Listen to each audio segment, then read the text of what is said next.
ഇന്ന് ഞാൻ നോക്കിയപ്പോഴുണ്ടാ T വിയിലെല്ലാം flash കാണിക്കുന്നു. ഉത്തർപ്രദേശിൽ നിയമവാഴ്ചയില്ല എന്ന് സുപ്രീം കോടതി.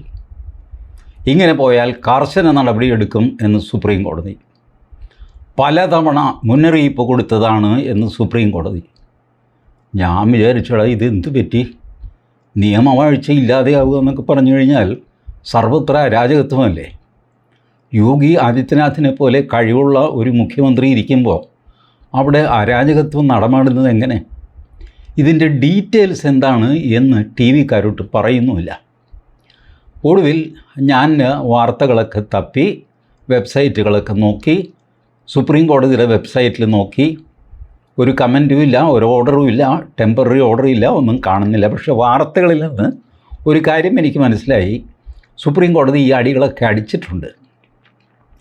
Chief justice Sanjiv Khanna along with നമ്മുടെ മലയാളിയായ ജസ്റ്റിസ് KV വിശ്വനാഥൻ അവരുടെ ബെഞ്ചിൽ നിന്നാണ് ഇത് വന്നിരിക്കുന്നത്. വരാൻ കാര്യം എന്താണെന്ന് വെച്ചാൽ സിവിൽ കേസ് ക്രിമിനൽ കേസാക്കി മാറ്റി. ഇതാണ് കാര്യം. ഇത് സംഭവം എന്താണെന്ന് വെച്ചാൽ ഉത്തർപ്രദേശിലെ ഗൗതം ബുദ്ധ നഗർ പോലീസ് സ്റ്റേഷനിൽ ഒരാൾ പരാതിയായിട്ട് വന്നു. സാർ, 2 പേര് എൻ്റെ കയ്യിൽ നിന്ന് കാശ് വാങ്ങിച്ച് തിരിച്ചു തരുന്നില്ല. 10 ദിവസത്തിനോ 15 ദിവസത്തിനോ മറ്റോ തിരിച്ചു തരാമെന്ന് പറഞ്ഞു. അവർ തരുന്നില്ല. എന്നെ കളിപ്പിച്ചു സാർ, ഇതിന് നടപടി വേണം. പോലീസ് വഞ്ചന കുറ്റത്തിന് ക്രിമിനൽ ബ്രീച്ച് ഓഫ് ട്രസ്റ്റ് എന്ന് പറയും, അതിൻ്റെ കൂടെ ഗൂഢാലോചന കുറ്റവും ഇട്ടു. കാരണം 2 പേരും ആലോചിച്ചിട്ടാണല്ലോ ഇത് ചെയ്യുന്നത്. അങ്ങനെ ഈ മനുഷ്യനെ പറ്റിച്ച് ഒരു കാശ് തട്ടിച്ചു എന്ന് പറഞ്ഞുകൊണ്ട് കേസ് രജിസ്റ്റർ ചെയ്തു. ഈ കൊടുക്കാനുള്ള 2 പേരും എന്ത് ചെയ്തു, അവർ കൂടി ഹൈക്കോടതി പോയി. ഹൈക്കോടതി പോയിട്ട് പറഞ്ഞു, ഞങ്ങൾക്കെതിരെയുള്ള FIR ക്വാഷ് ചെയ്യണം. ഇത് സിവിൽ കേസാണ്, ഇതിൽ ക്രിമിനൽ ബ്രീച്ച് ഓഫ് ട്രസ്റ്റ് ഒന്നുമില്ല, വഞ്ചന കുറ്റമൊന്നുമില്ല, ഗൂഢാലോചനയുമില്ല. കാശ് കൊടുക്കാനുണ്ട്, ശരിയാണ്, അത് ഞങ്ങൾ കൊടുക്കും, 2 ആഴ്ച കഴിഞ്ഞ് കൊടുക്കാമെന്ന് പറഞ്ഞ് കൊടുക്കാൻ പറ്റിയില്ലപ്പാ. അതൊരു സിവിൽ കേസാണ്. അയാൾക്ക് വേണമെങ്കിൽ മുനിസിപ്പൽ കോടതിയിലൊരു കേസ് കൊടുക്കാം, അല്ലാതെ ക്രിമിനൽ കേസ് കൊടുക്കാൻ വകുപ്പില്ല. ഹൈക്കോടതി പറഞ്ഞു, അലഹാബാദ് ഹൈക്കോടതി പറഞ്ഞു അതൊന്നും നടപ്പൊന്നുമില്ല, ഇതിനകത്തൊന്നും ഇടപെടാൻ പറ്റില്ല, പൊയ്ക്കേ എന്ന് പറഞ്ഞ് അവർ വിട്ടു. ഈ കക്ഷികൾ സുപ്രീം കോടതി പോയി. ഇത്രയും കാശുണ്ടായിരുന്നെങ്കിൽ ആ പാവത്തിൻ്റെ കാശ് തിരിച്ചു കൊടുക്കാമായിരുന്നു കേട്ടോ. അത് ഇതിനകത്ത് ഒരു തമാശയാണ്. പക്ഷേ ഇവർ സുപ്രീം കോടതി പോയി. സുപ്രീം കോടതിയിൽ പോയി അവിടെ വാദം തുടങ്ങി കഴിഞ്ഞപ്പോൾ സുപ്രീം കോടതി വക്കീലിനോട് ചോദിച്ചു, ഏത് UP പോലീസിൻ്റെ വക്കീലിനോട് ചോദിച്ചു. ഏതോ ജൂനിയർ വക്കീലാണ് ഹാജരായത്, ചെറിയൊരു കേസല്ലേ. അയാളോട് ചോദിച്ചു, എടോ ഇത് സത്യം പറഞ്ഞാൽ ഒരു സിവിൽ കേസല്ലേ, അവർ പറയുന്നതിനകത്ത് കഴമ്പില്ലേ, ഇത് ക്രിമിനൽ കേസാവുന്നത് എങ്ങനെയാണ്? കാശ് കടം വാങ്ങിച്ച് തിരിച്ചു കൊടുത്തില്ലെങ്കിൽ അത് വഞ്ചന കുറ്റമല്ല, അതൊരു ബ്രീച്ച് ഓഫ് കോൺട്രാക്റ്റാണ്. നിങ്ങൾ തമ്മിൽ ഒരു ധാരണയുണ്ടായിരുന്നു, വെർബലോ റിട്ടണോ എന്താണെന്ന് വെച്ചാൽ, അത് ഇവർ പാലിച്ചില്ല, അതൊരു സിവിൽ കേസാണ്, breach of contract. Breach of trust എന്ന് പറയുന്നത് വേറെയാണ്. അപ്പോൾ ഇത് ബ്രീച്ച് ഓഫ് ട്രസ്റ്റ് ക്രിമിനൽ കേസാകും, ബ്രീച്ച് ഓഫ് കോൺട്രാക്റ്റ് സിവിൽ കേസാകും. ഇത്തരം കാര്യങ്ങൾ ബോർഡർ ലൈൻ കേസുകൾ എന്ന് പറയും ഇതിന്. സിവിലുമാകാം ക്രിമിനലുമാകാം. അത് പോലീസ്, മജിസ്ട്രേറ്റ്, പിന്നെ ജില്ലാ കോടതി, ഹൈക്കോടതി, ഇവരുടെയൊക്കെ അസസ്മെൻ്റ് ഓഫ് ദ കേസ് ഉണ്ടല്ലോ, ആ അസസ്മെൻ്റ് അനുസരിച്ചിരിക്കും ഇത് സിവിലാണോ ക്രിമിനലാണോ എന്ന്. ഞാൻ നിങ്ങളോടൊരു നടന്ന സംഭവം പറയാം, നിങ്ങൾ എന്നോട് പറഞ്ഞാൽ മതി സിവിൽ കേസാണോ ക്രിമിനൽ കേസാണോ. ഞാൻ കേരളത്തിലെ വിഖ്യാതമായൊരു കമ്പനിയിൽ ജോലി ചെയ്യുന്ന സമയം, കമ്പനി മുംബൈയിലെ ഒരു കമ്പനിക്ക് 30 ലക്ഷം രൂപ കൊടുക്കാനുണ്ട് സാധനങ്ങൾ വാങ്ങിയ വകയിൽ. അവരുടെ ഇന്ന് 20 ലക്ഷം രൂപയുടെ സാധനം കൂടെ വേണം. എന്നാൽ പഴയ 30 ലക്ഷം രൂപ കൊടുക്കാനില്ല. അപ്പോൾ ഞങ്ങൾ തമ്മിൽ സംസാരിച്ച്, ഞാനാണ് അതിൻ്റെ ഓഫീസർ, ഞാൻ സംസാരിച്ചു. ഞാൻ പറഞ്ഞൊരു കാര്യം ചേട്ടാ, 20 ലക്ഷം രൂപ പിടിച്ചോ അഡ്വാൻസായിട്ട്, ഇപ്പോൾ തരുന്ന സാധനത്തിന് അഡ്വാൻസ് 20 ലക്ഷം രൂപ പിടിച്ചോ, പഴയ 30 ലക്ഷം രൂപ ഞങ്ങൾ കുറേശ്ശെയായിട്ട് തരാം, ഒരു 3-4 മാസത്തെ സമയം വേണം. ആദ്യം ഒന്നും അടിച്ചെങ്കിലും പിന്നെ അവർ സമ്മതിച്ചു. ബോംബെയിൽ നിന്ന് വന്നു, 20 ലക്ഷം രൂപയുടെ DD ഞാൻ അവർക്ക് കൊടുക്കുന്നു. ഒരു കടലാസ് ഞങ്ങൾ 2 പേരും കൂടെ ഒപ്പിടുന്നു, 20 ലക്ഷം രൂപയുടെ സാധനം തന്നോളാം എന്നൊക്കെ പറഞ്ഞുകൊണ്ട് DD നമ്പർ ഇത്ര, എമൗണ്ട് ഇത്ര, കൈപ്പറ്റി എന്നൊക്കെ പറഞ്ഞിട്ട് ഞാനും ഒപ്പിടുന്നു, അവരുടെ റെപ്രസെൻറ്റേറ്റീവ് ഒപ്പിടുന്നു. കാശും വാങ്ങിച്ച അയാൾ മുംബൈക്ക് പോയി. അല്ലേ 2 ദിവസം കഴിഞ്ഞപ്പോൾ മുംബൈയിൽ നിന്ന് ഒരു കത്ത് എനിക്ക് വന്നു. അതേ, തരാനുള്ള 30 ലക്ഷം രൂപയിൽ 20 ലക്ഷം രൂപ നിങ്ങൾ തന്നു, ഞങ്ങൾക്ക് കിട്ടി, ബാക്കി 10 ലക്ഷം കൂടെ തരണം. പിന്നെ 20 ലക്ഷം രൂപയ്ക്ക് നിങ്ങളിപ്പോൾ പ്ലേസ് ചെയ്ത ഓർഡർ ഉണ്ടല്ലോ, ഈ 10 കൂടെ, ബാലൻസ് 10 കൂടെ കിട്ടിക്കഴിഞ്ഞാൽ ആ ഓർഡറിനെ പറ്റി ആലോചിക്കാം. എൻ്റെ ദൈവമേ, ഞാനാകെ വിഷമത്തിലായി. ഞാനല്ലേ 20 ലക്ഷം രൂപ DD ഹാൻഡ് ഓവർ ചെയ്ത് ഡയറക്റ്റ്ലി റെസ്പോൺസിബിൾ ഞാനാണ്, കമ്പനിയൊക്കെ ഉണ്ടെങ്കിൽ. കമ്പനിയുടെ ഫൈനാൻസ് ഡയറക്ടർ പറഞ്ഞു, ആരാ ഈ കാശ് കൊടുത്തത്? അയാളെ സസ്പെൻഡ് ചെയ്യുമെന്ന് പറഞ്ഞു. എൻ്റെ തമ്പുരാനെ, സസ്പെൻഡ് ചെയ്ത് കഴിഞ്ഞാൽ നമ്മുടെ കഞ്ഞുകുടിമുട്ട് മാത്രമല്ല, ഇതിൻ്റെ നാണക്കേട്, സ്റ്റിഗ്മയുണ്ടല്ലോ, ഒരു ബോധമില്ലാതെ പ്രവർത്തിച്ചവൻ എന്നൊക്കെയുള്ള ഇത്. ഞാനാകെ കുഴങ്ങി. അപ്പോൾ എൻ്റെ ഇമ്മീഡിയറ്റ് ബോസിനോട് പറഞ്ഞു, മോൻ്റെ അസി നമുക്കൊരു വഴി നോക്കാം പാ എന്ന് പറഞ്ഞിട്ട് എന്നെയും കൊണ്ടൊരു വക്കീലിനടുത്ത് പോയി. വക്കീലിനെ ഇതൊക്കെ കാണിച്ചു കഴിഞ്ഞപ്പോൾ വക്കീൽ പറഞ്ഞു, അതേ, ഇത് ശരിക്ക് പറഞ്ഞാൽ വഞ്ചന കുറ്റമല്ല, ഇത് ബ്രീച്ച് ഓഫ് കോൺട്രാക്റ്റാണ്. നിങ്ങൾ ഒപ്പിട്ട ഈ കടലാസ് ഉണ്ടല്ലോ, ഇതാണ് നിങ്ങളുടെ കോൺട്രാക്റ്റ്. ആ കോൺട്രാക്റ്റ് അനുസരിച്ച് അവർ പെരുമാറിയില്ലെങ്കിൽ മുനിസിപ്പൽ കോടതിയിൽ, ചേർത്തല മുനിസിപ്പൽ കോടതിയിൽ നിങ്ങൾക്കൊരു കേസ് കൊടുക്കാം. ഇതല്ലാതെ ഇതിന് വകുപ്പില്ല. അയ്യോ, അങ്ങനെ പറയാൻ പറ്റില്ല, എൻ്റെ പ്രാണരക്ഷാർത്ഥം എന്തെങ്കിലും ചെയ്യണം വക്കീലെ.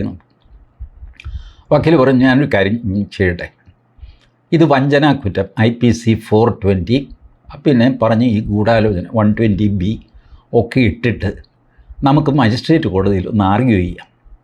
മജിസ്ട്രേറ്റ് കൺവിൻസ് ആയാൽ നിങ്ങൾ രക്ഷപ്പെട്ടു, മജിസ്ട്രേറ്റ് പ്രോസസ്സ് ഇഷ്യൂ ചെയ്യും, സമൻസ് പോകും കക്ഷികൾക്ക്. അപ്പോൾ ചേർത്തല കോടതിയിൽ, ബോംബെയിൽ നിന്ന് ഇവർ ഈ VIP ചേർത്തല കോടതിയിൽ ഹാജരായി ജാമ്യം എടുക്കേണ്ടി വരും. അവർക്ക് വലിയ വല്ലാത്ത പ്രയാസമാകും. അതുകൊണ്ട് നമുക്ക് ആ റൂട്ടൊന്ന് നോക്കാം. മജിസ്ട്രേറ്റ് ക്ലിക്കായാൽ ക്ലിക്കായി. അങ്ങനെ പിറ്റേ ദിവസം ഈ മജിസ്ട്രേറ്റ് കോടതിയിൽ പരാതി കൊടുത്തു. മജിസ്ട്രേറ്റ് ഇത് നോക്കിയിട്ട് ഇതേ ചോദ്യം ചോദിച്ചു, വക്കീലെ, ഇത് സിവിൽ കേസല്ലേ? It's of a nature of civil case. വക്കീൽ പറഞ്ഞു, അല്ല, ഇത് ക്രിമിനൽ കേസാണ്, ലുക്ക് അറ്റ് ദിസ്, അതാണ് ഇതാണ്, ഇത് വലിയ കമ്പനിയാണ്, വലിയ തട്ടിപ്പാണ് നടത്തിയിരിക്കുന്നത്.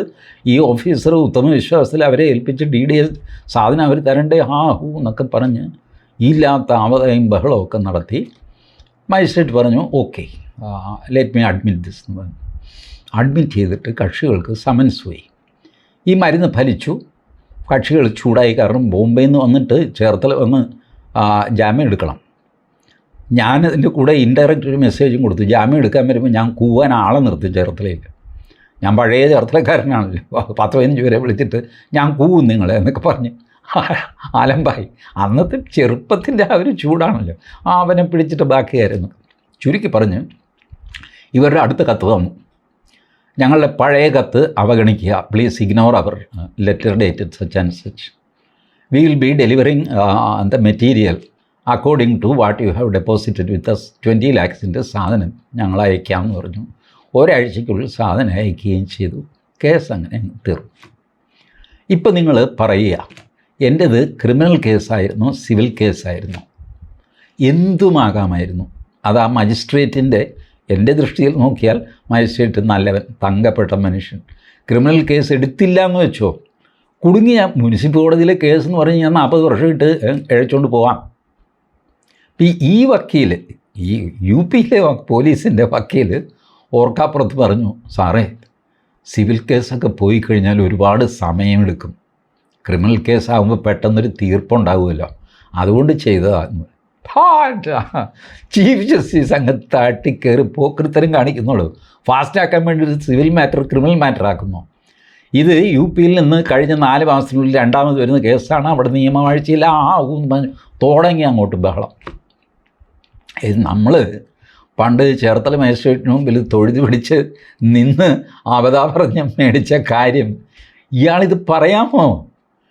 സംഭവം ഇത് സത്യമാണ്, സിവിൽ കേസാണ്. പക്ഷേ ക്രിമിനലായാൽ പെട്ടെന്ന് ആശ്വാസം കിട്ടുമല്ലോ എന്ന് വിചാരിച്ച് ഞാൻ വന്നതാണെന്ന് പറഞ്ഞാൽ അന്ന് ചേർത്തല മജിസ്ട്രേറ്റിനെ ഓടിച്ചിട്ട് തല്ലിയേനെ. കള്ളത്തരവും കൊണ്ട് വന്നിരിക്കുന്നതാണ്. അങ്ങനെയല്ല, നിങ്ങൾ ഉറച്ചു നിൽക്കുന്നത് ക്രിമിനൽ കേസാണ്, സിവിൽ കേസാണെന്നുള്ളൊരു ആർഗ്യുമെൻറ്റ് മാത്രമാണ്. പക്ഷേ ഞങ്ങളുടെ നോട്ടത്തിൽ ഇത് ക്രിമിനൽ കേസാണ്. സിവിലാണെന്ന് പെട്ടെന്ന് തെറ്റിദ്ധരിക്കാവുന്ന രീതിയിൽ ഇവൻ അരിച്ച് ചെയ്തിരിക്കുകയാണ്. മാത്രമല്ല, ഇവരുടെ പേരിൽ വേറെയും ചെക്ക് ബൗൺസിങ് കേസ് കിടപ്പുണ്ട്. സുപ്രീം കോടതി ഈ ഇൻ്ററിം ഓർഡർ എനിക്ക് തപ്പിയിട്ട് കിട്ടിയില്ല. പക്ഷേ ഇൻ്ററിം ഓർഡറിൽ പറഞ്ഞതായിട്ട് വാർത്തയുണ്ട്, ഇവരുടെ ചെക്ക് ബൗൺസിങ്ങിൻ്റെ ക്രിമിനൽ കേസുണ്ടല്ലോ അത് കണ്ടിന്യൂ ചെയ്യും കേട്ടോ. ഈ കേസ് മാത്രം ഞങ്ങൾ തൽക്കാലം സ്റ്റേ ചെയ്യുന്നു. UP പോലീസിനോട് വരാൻ പറ, ഇൻവെസ്റ്റിഗേഷൻ ഓഫീസറോട് വരാൻ പറ, അയാൾ കൂട്ടിക്കയറി നിർത്താൻ ഞങ്ങളെ വേർപ്പിക്കും എന്നൊക്കെ പറഞ്ഞ് ജാടയൊക്കെ അടിച്ചു. വാസ്തവത്തിൽ ഈ ഒരു സംഭവം എല്ലാ സംസ്ഥാനങ്ങളിലും എല്ലാ സ്ഥലത്തും പ്രൈവറ്റ് കംപ്ലയിൻ്റ് ആയിട്ടും പോലീസ് കംപ്ലയിൻ്റ് ആയിട്ടും പ്രൈവറ്റ് കേസായിട്ടും ഒക്കെ സംഭവിക്കാറുള്ളതാണ്. നിങ്ങൾക്ക് ഒരാൾ പൈസ തരാനുണ്ട്, അയാൾ തരുന്നില്ല. സിവിൽ കേസാണോ ക്രിമിനൽ കേസാണോ, that depends on what document you have signed, the nature of the document, the nature of understanding, the nature of trust which you have developed. ഇതൊക്കെ വെച്ചിട്ടാണ് ക്രിമിനലാണോ സിവിലാണോ എന്ന് തീരുമാനിക്കുന്നത്. അത് പലപ്പോഴും പ്യൂർലി ഒരു സബ്ജക്റ്റീവായ തീരുമാനമാണ്, ഇല്ലേ? ഞാൻ എൻ്റെ സ്വന്തം കഥ നിങ്ങളോട് പറഞ്ഞു കഴിഞ്ഞപ്പോൾ നിങ്ങൾക്ക് എന്ത് തോന്നി? സിവിലാണോ ക്രിമിനലാണോ? ഇത് സിവിലാണെന്നും വാദിക്കാം, ക്രിമിനലാണെന്നും വാദിക്കാം. ഫസ്റ്റ് ഡേ ഈ ബോംബെ പാർട്ടിയുടെ വക്കീൽ ഇത് സിവിൽ കേസാണെന്ന് വാദിച്ചു. ബട്ട് എൻ്റെ വക്കീൽ കുറേ കൂടെ സ്മാർട്ടായതുകൊണ്ടും കുറേ സുപ്രീം കോടതി ജഡ്ജ്മെൻറ്റ് അത് ഇതൊക്കെ കയ്യിലുണ്ടായിരുന്നതുകൊണ്ടും എന്തുമായിക്കോട്ടെ മജിസ്ട്രേറ്റ് എനിക്ക് അനുകൂലമായിട്ട് ഒരു നിലപാടെടുത്ത് ക്രിമിനൽ കേസാണെന്ന് പറഞ്ഞിട്ട്. അതല്ലെങ്കിൽ ഞാൻ വഴിയാധാരമായി പറഞ്ഞു. എവിടെ നിന്ന് ഉണ്ടാക്കാൻ 20 ലക്ഷം രൂപ? ഇത് 90കളിലെ കഥയാണ്. അന്നത്തെ 20 ലക്ഷം രൂപ എന്ന് പറഞ്ഞാൽ എനിക്ക് ഹിമാലയം മുട്ടുന്ന ഒരു തുകയാണ്. ഞാൻ വിചാരിച്ച ചിലപ്പോൾ എടുത്താൽ പോകുന്നൊന്നുമല്ല. അതിൻ്റെ കൂടെ അവനെ അങ്ങോട്ട് സസ്പെൻഡ് ചെയ്യുമെന്ന് പറഞ്ഞിട്ട് ഫൈനാൻസ് ഡയറക്ടറുടെ ഒരു ഉത്തരവ്. ബട്ട് ഭാഗ്യത്തിന് അത് ചെയ്തില്ല. MD അത് ഓവർ റൂൾ ചെയ്ത് പുള്ളി പറഞ്ഞു സസ്പെൻഡ് ചെയ്യാനൊക്കെ വരട്ടെ. അയാൾ തട്ടിച്ചതൊന്നും അല്ലല്ലോ, ഇതല്ലേ പ്രശ്നം. അതുകൊണ്ട് സസ്പെൻഡ് ഒന്നും ചെയ്യണ്ടെന്ന് പറഞ്ഞിട്ട് നിർത്തി. അങ്ങനെ ഞാൻ പ്രാണൻ രക്ഷിച്ചു. നല്ലൊരു മജിസ്ട്രേറ്റും നല്ലൊരു MDയും ഉള്ളത് കൊണ്ട് മാത്രം നാണക്കേടിൽ നിന്നും ദുരിതത്തിൽ നിന്നും രക്ഷപ്പെട്ടവനാണ് ഞാൻ. പ്രശ്നം ഇത് തന്നെയായിരുന്നു, സിവിലാണോ ക്രിമിനലാണോ എന്നുള്ളത്. ഞാൻ ക്രിമിനൽ എന്ന ആയുധം പ്രയോഗിച്ചു. സർവ്വശക്തിയും എടുത്തിട്ട് മജിസ്ട്രേറ്റിൻ്റെ അടുത്ത് എൻ്റെ വക്കീൽ വാദിച്ച് അത് ക്രിമിനൽ കേസാണെന്ന് വരുത്തി. ഇപ്പോൾ സുപ്രീം കോടതി ന്യായം നോക്കിക്കഴിഞ്ഞാൽ 40 വർഷം പുറകിലേക്ക് പോയിട്ട് മോഹൻദാസിൻ്റെ കേസ് എടുത്തിട്ട് സിവിൽ കേസാക്കണം. അത് സാധ്യമൊന്നുമല്ല, കാരണം മാറ്ററൊക്കെ കഴിഞ്ഞു പോയല്ലോ. എന്നാലും ഞാൻ പറയുകയാണ്, വാസ്തവത്തിൽ സുപ്രീം കോടതി ഇത് ചെയ്യുമായിരുന്നില്ല. ആ ജൂനിയർ വക്കീൽ ഇത് പറഞ്ഞതാണ് സുപ്രീം കോടതിക്ക് ദേഷ്യം വരാൻ കാര്യം. ഇങ്ങനെയൊന്നും പറയാൻ പാടില്ല. നിങ്ങൾ ചെയ്യുന്നത് ചെയ്തോ, നിങ്ങൾക്കുള്ളിൽ അറിയാം ഇത് സിവിൽ കേസാണ്, പക്ഷേ ക്രിമിനലാക്കി കഴിഞ്ഞാൽ ഇവനെ പൂട്ടാൻ പെട്ടെന്ന് കാശ് തിരിച്ച് കിട്ടും. സിവിൽ കേസാകുമ്പോൾ താമസിക്കും. ഇത് നിങ്ങളുടെ ഉള്ളിൽ ഇരിക്കണം. അല്ലാതെ കോടതിയിൽ പോയി പറയരുത്, സാറേ സത്യം സിവിൽ കേസാണ് കേട്ടോ, ഞാൻ പിന്നെ അവനെ പൂട്ടാനായിട്ട് ക്രിമിനലാക്കിയതാ എന്ന് പറഞ്ഞാൽ കോടതി വെച്ചേക്കുമോ? ഇതാണ് സത്യം. ശരി, പക്ഷേ കോടതി ഇങ്ങനെ സ്വീപ്പിംഗ് റിമാർക്സ് അടിക്കരുത്. ഉത്തർപ്രദേശിൽ നിയമവാഴ്ചയിൽ there is no rule of law in Uttar Pradesh. എന്താ ഇത്? ഒരാൾ മറ്റൊരാൾക്ക് കാശ് കൊടുക്കാനുള്ള സിവിലോ ക്രിമിനലോ എന്നുള്ള തർക്കത്തിൽ ക്രിമിനലാണെന്ന് പോലീസുകാരൻ പറഞ്ഞു പോയി. ഇതാണ് സംഭവം. പിന്നെ ഈ പൊട്ടൻ വക്കീൽ അത് സത്യാവസ്ഥ സുപ്രീം കോടതിയിലും പറഞ്ഞു.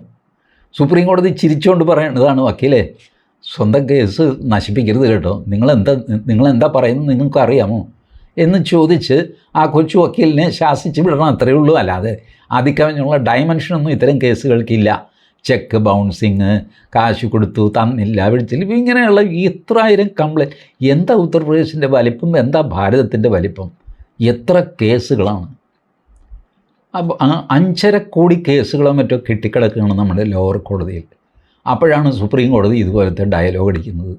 അല്ല, സുപ്രീം കോടതി ആണെങ്കിലും വേണ്ടേ ഒരു കാര്യഗൗരവം വേണ്ടേ? ഇതുപോലത്തെ നിസ്സാര കാര്യത്തിന് നിയമവാഴ്ച തകർന്നു എന്നൊക്കെ പറഞ്ഞിട്ട് ഇതെന്തോ യോഗി ആദിത്യനാഥിനോട് വിരോധം തീർക്കുന്ന പോലത്തെ അടികളൊക്കെ അടിക്കുക. ജഡ്ജ്മെൻറ്റ് റൈറ്റിംഗ് കിട്ടിക്കഴിയുമ്പോൾ ഇതൊന്നും ഉണ്ടാവില്ല കേട്ടോ. ഈ പറഞ്ഞതൊക്കെ ഇങ്ങനെ ആകാശത്തിൽ പോകും. പണ്ട് മറ്റേ നൂപുർ ശർമ്മയുടെ കേസിൽ അടിയടിച്ചിരുന്നില്ല.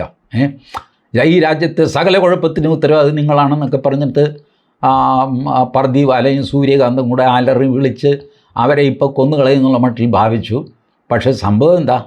അവസാനം വന്നു കഴിഞ്ഞപ്പോൾ അവരെ ആവശ്യപ്പെട്ട പോലെ വേറൊരു ബെഞ്ചിൽ അവർ പോയിട്ട് ഇത് FIR ക്ലബ് ചെയ്ത് വാങ്ങിച്ചു. ഇതാണ് നൂപുർ ശർമ്മയുടെ കേസ്. ബട്ട് സുപ്രീം കോടതി ശ്രദ്ധിക്കേണ്ട ഒരു കാര്യം, ആ പദവിയിൽ ഇരുന്നുകൊണ്ട് നിങ്ങൾ പറയുന്ന ഓരോ വാക്കും വലിയ ഗൗരവത്തോടെയാണ് ജനങ്ങൾ എടുക്കുന്നത്. കാര്യം ഡൽഹി ഹൈക്കോടതിയുടെ വീട്ടിൽ നിന്ന് കത്തിയ നോട്ട് വരെ കണ്ടിട്ട് പോലും ജനങ്ങൾക്ക് നിങ്ങളൊരു വിശ്വാസമുണ്ട്. അതിങ്ങനെ ഓരോ കാര്യങ്ങൾ പറഞ്ഞ് സ്വന്തം വിലയും വിശ്വാസ്യതയും സുപ്രീം കോടതി കളഞ്ഞു കുടിക്കരുത്. മാത്രമല്ല it's max some sort of partiality somewhere. ചില സ്റ്റേറ്റുകളിൽ നിന്നുള്ള കേസുകളിൽ നിങ്ങളുടെ കമൻറ്റ് ഇതൊരിക്കലും റൈറ്റിങ്ങിൽ വരില്ല. അതാണ് ഇപ്പോൾ റൈറ്റിങ്ങിൽ തന്നു കഴിഞ്ഞാൽ നിങ്ങൾക്ക് പ്രൊട്ടസ്റ്റ് ചെയ്യാനോ റിവ്യൂ പെറ്റീഷൻ കൊടുക്കാനോ ഒക്കെ ഒരു ചാൻസ് ഉണ്ട്. ഇതെല്ലാം വെർബലായിട്ട് നിൽക്കും. ഈ പോലീസുകാരനോട് സുപ്രീം കോടതിയിൽ വരാൻ പറഞ്ഞു എന്നൊക്കെ പറഞ്ഞ് ഇന്നത്തെ ഉത്തരവുണ്ടല്ലോ, ഇതൊന്നും മിക്കവാറും നടപ്പാവില്ല. അടുത്ത മാസം 7-ാം തീയതിക്ക് പോലെ ആയിരിക്കും ഇത് പോസ്റ്റ് ചെയ്തിരിക്കുന്നത്. 7-ാം തീയതി ഈ കേസ് വന്നു കഴിഞ്ഞപ്പോൾ ഇതിലെ പോലീസുകാരനോട് ഹാജരാവാൻ പറഞ്ഞിരുന്നു. എവിടെ അയാളെന്ന് ചോദിക്കും. സാർ അയാളുടെ അമ്മയ്ക്ക് സുഖമില്ല, അയാൾ വന്നില്ല, അയാൾ 10 ദിവസം കഴിഞ്ഞ് വരാമെന്ന് പറഞ്ഞിട്ടുണ്ട്. ഇനിയിപ്പോൾ വേണ്ട, വരണ്ട, തീർക്കണം എന്ന് പറഞ്ഞത് തീർത്ത് കളയും. ഇതാണ്, അല്ലാതെ ഇതൊന്നും ഗൗരവമായിട്ട് പറയുന്നതല്ല. പക്ഷേ ജനങ്ങൾക്ക് വലിയ ഞെട്ടലുണ്ടാകും. പ്രത്യേകിച്ചും യോഗി ആദിത്യനാഥിൻ്റെ വിരോധികൾക്ക് വലിയ സന്തോഷമാകും. ഉത്തർപ്രദേശിൽ നിയമവാഴ്ച ഇല്ല എന്ന് സുപ്രീം കോടതിയാണ് പറഞ്ഞത്, ഞങ്ങൾ പറഞ്ഞൊന്നുമല്ല. നിയമവാഴ്ചയില്ല, ചോദിക്കാനും പറയാനും ആരുമില്ല, നാഥനില്ല, കളരിയാണ് ഉത്തർപ്രദേശ്. അല്ല, അങ്ങനെയൊന്നും അല്ല ചേട്ടാ, അങ്ങനെ അല്ല എന്ന് പറഞ്ഞ് സുപ്രീം കോടതി പറഞ്ഞില്ലേ. ഇത് ഇങ്ങനെ വാദിക്കാനായിട്ട് ആളുകൾക്ക് ആയുധമിട്ട് കൊടുക്കുന്നത് സുപ്രീം കോടതിയുടെ ജോലിയല്ല എന്ന് മിനിമം സുപ്രീം കോടതിയെങ്കിലും അറിഞ്ഞിരിക്കണം. Thank you.